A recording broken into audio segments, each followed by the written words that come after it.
भारतीय राजनीति में वंशवाद नई बात नहीं है, लेकिन पूरी राजनीति सिर्फ वंश के इर्द गिर्द सिमट जाए तो फिर योग्यता और निष्ठा के प्रश्न खड़े हो जाते हैं। कई राजनीतिक दल इसका उदाहरण भी हैं। इस बात में कोई संदेह नहीं है कि भारत में वंशवाद की जड़ें काफी गहरी हैं और इसका सबसे स्पष्ट उदाहरण नेहरू गांधी खानदान है, जो कांग्रेस पार्टी पर प्रभुत्व रखता है। लेकिन इस खानदान के अलावा देश के अलग अलग हिस्सों में कई ऐसे छतर्प हैं जो अपनी राजनीतिक वंश को साल दर साल आगे बढ़ाने की कोशिश में जुटे हुए हैं। इन्हीं में से एक है कर्नाटक का देवगौड़ा परिवार, जिसकी राजनीतिक जड़ें न केवल कर्नाटक तक ही सीमित है, बल्कि इस खानदान के मुखिया देश के प्रधानमंत्री तक का पद संभाल चुके हैं।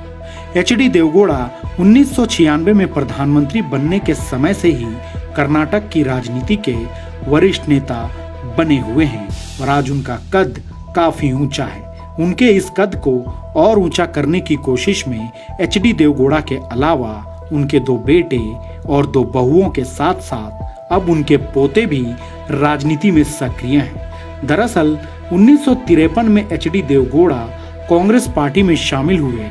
कई पदों पर होते हुए वे दिसंबर 1994 में कर्नाटक के 14वें मुख्यमंत्री बने। इसके बाद उनकी किस्मत उन पर इस कदर मेहरबान हुई कि साल 1996 में 24 दलों वाले संयुक्त मोर्चा का नेता चुने जाने के बाद कांग्रेस के समर्थन से वे प्रधानमंत्री बन गए। लेकिन कांग्रेस की नीतियों के आगे वे नहीं चल सके।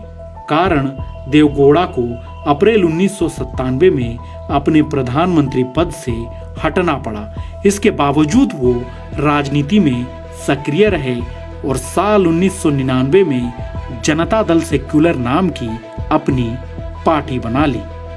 हालांकि इस बीच देवगौड़ा के बेटे एच.डी. कुमारस्वामी का राजनीति में प्रवेश हो चुका था और 1996 में वे सांसद थे।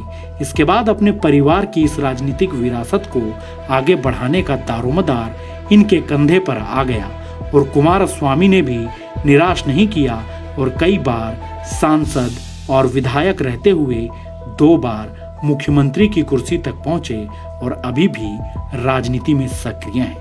एच.डी. देवगौड़ा की तरफ से खड़े किए गए कर्नाटक के इस किले को और मजबूती देने के लिए उनकी तीसरी पीढ़ी की भी एंट्री हो चुकी है और ऐसे में विरोधियों के लिए दक्षिण के इस राजनीतिक वंश को टक्कर देना किसी चुनौती से कम नहीं है।